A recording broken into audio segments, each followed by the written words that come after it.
talking about the hot topics of sports this week. Starting off with high school basketball, we will be talking about the PIAA championship, Penn Ridge versus Kennedy Catholic. So what did you guys think? Well, I'm going to start off by saying Penn Ridge never thought they would make it that far. Speaking as Abington was a heavy favorite of winning it all. Like, I don't understand how Penn Ridge even beat them or even came close. I mean, I get they keep playing them, but still, like, what the heck? Y'all shouldn't have lost, because, like, we played them as in, like, Norristown, and it was just like, yo, they were good, but it was more so referees going to help them out. So I don't know how they made that far and made it to there. That's just, man.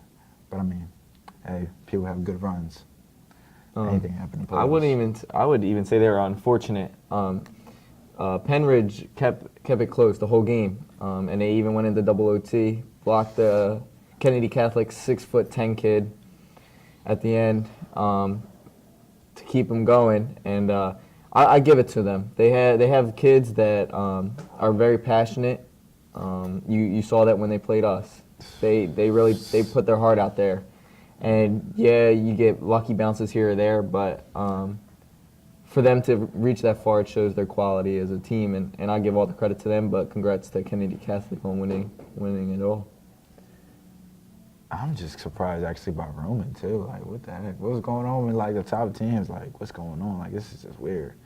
Like, a lot of the top teams that were projected, like Roman didn't make it this far, and I'm surprised. Like, I don't get how Roman did not win too, because they Roman. Everybody know about Roman Catholic. They be hoopers. They down Philly, scrapping it down, crisscross, laid up Jalen, all that filet, all that craziness going on. And I just didn't get how that he wasn't crazy. And Abington with Eric, man, Eric he made the top 10, I think, at ESPN for sports, making some shot on the ground. Mm-hmm. That was a chuck up. I'm thinking he playing sports ball down at Oak Street, Simmons Park, making that shot. Like, it's weird. Now he's going to Villanova. That just got killed. They got killed. Yeah, I feel bad. Did. I was at my work watching that joint, just like, wow. But it's cool. It's cool. It is A-okay just to think, it's high school. Great that they got their win, their state win, and I can't hate on them because they worked for it, I guess. I mean, I'm not gonna bring anybody else down. This ain't a crabs in a barrel. All right. Okay, keeping it going with basketball. Next, we're going to talk about college basketball, moving on to March Madness. So we're going to start with Florida State versus Gonzaga. Well, it's not really surprising with Gonzaga. Come on. Gonzaga is always going to, they're great. Like, every year they're at least going far. Like, it's hard for them not to get to a certain point. Like, it's just, they usually just make it to at least Sweet 16, Elite 8 every single year, just because they have a great center at all times. Like, it's just unprofound for them to not be one of those top teams. I'll be honest, in my bracket I had them going out, and I feel like they're the weakest of the top seeds, and I say that boldly. I know Duke is actually, I would say, is pretty weak. They were lucky to get through to the next round, but I want to say, relating it to us, the center from PW is actually going to Florida State next year. So I hope the best. I wish the best for him, but I definitely think that scoreline was more of a surprise to me than other people actually think. I want to go back onto the topic of Gonzaga and Duke. Weaker? You had Gonzaga losing. Who did you have them losing to? Florida State. And I have Duke losing too. To who? It was Sweet 16. Whoever they're playing. I can understand the Duke a little bit more because they almost lost the last game. Yeah, they should have lost. They should have lost. That went down to the last shot. That went to the last shot. I can understand it. But Gonzaga, come on, man. That's like saying the Spurs ain't gonna make the playoff. That's a weird thing. It's just weird to have them not be so far. Like, it's just not a thing. It's. I'm just saying. But if you look at Purdue and Tennessee, the next game. That was close. That game went into overtime. What was Tennessee down by 20 or something, second half, and brought it back, and they were unfortunate. I had them going. I had them beating Purdue as well. So who did you have winning it all? Like, I have UNC winning it all.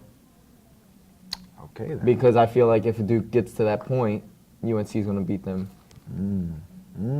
What are you thinking? Seems like you got a lot on your mind there. Yeah. I mean, I like North Carolina. I mean, they're a good team, but I still just love that Duke team. I just love them, man. There's just something about them. It's just called the top 5 rated by ESPN when they were in high school. Got 3 of them bad boys. Now 3, 5. That's 60%. That's called passing the class.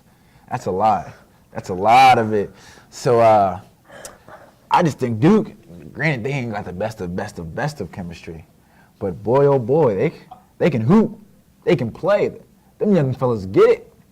Zion, just I wouldn't say all of them. but I would say some of them aren't holding their own weight, but like who? But Zion's definitely keeping them going. Well, Zion can carry them all the way to the. He could have been on some dang. He could have had our team, and we could have won that far with in the dang college level. I agree. And we ain't the best for college. Like, I agree. You can move Oh yeah. on from Okay. this. So obviously you feel very strong about do. this topic. So what about Oregon versus Virginia?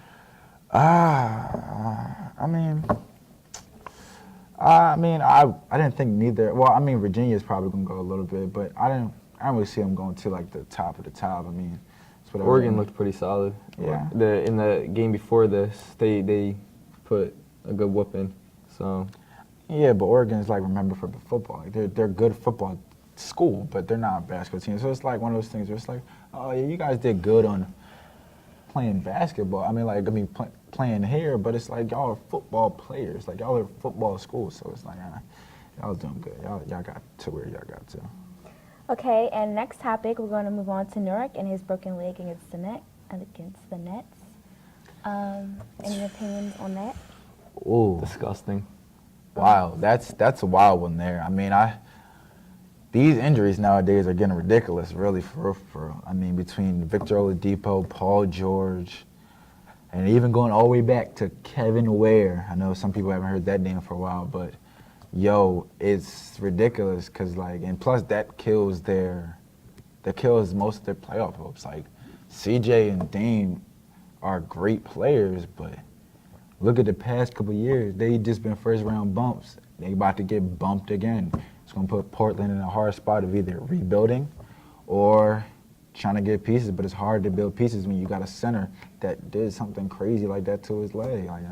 And the worst part was it was in the second overtime, and all he was trying to do was go for an offensive rebound, and you come down on some guy's foot the wrong way, and everything's weak at that point. And when I saw it, it related right to Kevin Ware. It reminded me of, you could see the bone come out of the leg, not come out of the leg, but you could see the misshaping of the bone. But it was real, in the words of some people, grotesque. It was a grotesque thing to watch. It was one of those little type of things. It was just not a good thing to watch. Like if it's like one of those things where you had to close caption it from the children because it scars the children.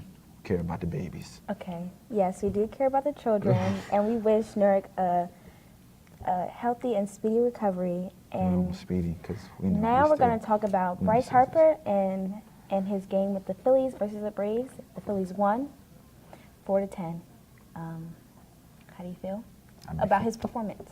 Well, the Phillies won. I mean, I'm not a person that likes to individualize certain things, especially if you win. Let's win more games, then let's start talking about him individually.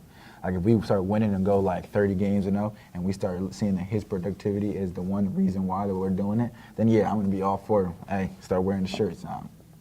Wearing it on the back. Come on, I'll just start wearing it. Just right here.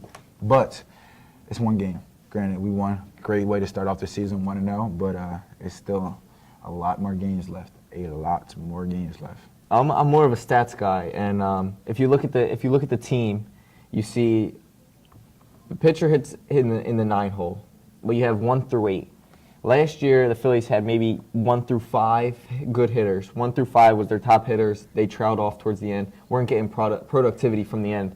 But yesterday, you have Bryce Harper get intentionally walked just because of his presence. It's not even like he was doing good. He had 2 strikeouts on the day, and he wasn't hot at the plate, so-called. They walk him, and Rhys Hoskins comes up and hits a grand slam. You look at the number 8 hole. You look at Mike Alfranco, hits a 3-run homer yesterday. So it just shows how how quickly a team can turn around from a one to 5 in the batting order to all the way through 9 and get productivity from everybody. It's exciting. I'm definitely looking forward to the season. Like you said, it's only one game, but it also brings up the question: how long do you think it's going to last? And that's the issue.